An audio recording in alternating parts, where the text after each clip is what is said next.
ciidamada badda Puntland ayaa howlgal ay ka sameeyeen xeebaha deegaanka Qow ee gobolka Bari ayay ku soo qabteen doonyo sharci darro ah iyo badmaaxayaal sarnaa kuwaas oo si sharci darro ugu kalluumaysanaya xeebaha Puntland. shir jaraa'id oo si wada jir ah u qabteen taliska ciidamada PMPF ee Puntland iyo wasaaradda kalluumaysiga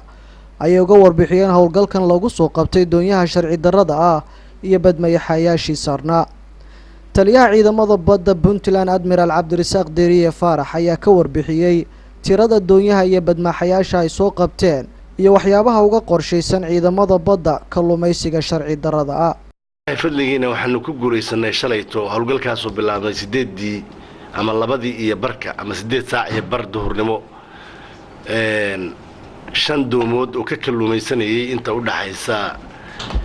magaalada Qow ilaa iyo Ceelaayo.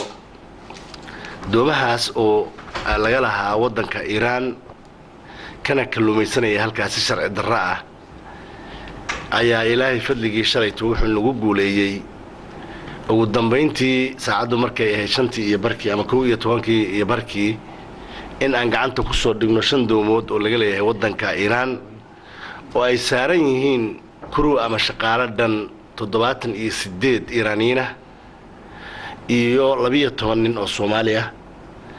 ku hubaysan hubka small army-ga ama hubka fudud noociisa AK. waxaanu marinaynaa kana qaadaynaa tilaabo sharciga waafaqsan oo ah in uu ku xadgudbay biyaha dalka Soomaaliya kheyraadkeedana uu guranayay si boob ah oo bareed ah. wasiir ku-xigeenka wasaaradda kalluumaysiga iyo kheyraadka badda ee Puntland Muuse Geelle Yuusuf Farol ayaa dhankiisa sheegay inay ka go'an tahay kalluunka sida sharci darrada ah looga kalluumaysanayo xeebaha Puntland.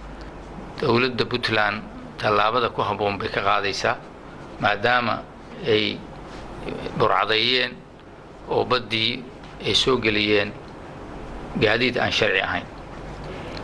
horey ayaa dawladda Puntland ay go'aan uga soo saartay la dagaalanka doonyaha shariifka ee laga leeyahay dalka Iran waxaana howlgalkani uu fariin u noqonayaa gaadiid badeedka sida sharci darrada uga kalluumaysta xeebaha Puntland iyo dadka ku howlan. Xuseen Xuska telefishinka caalamiga Kalson TV oo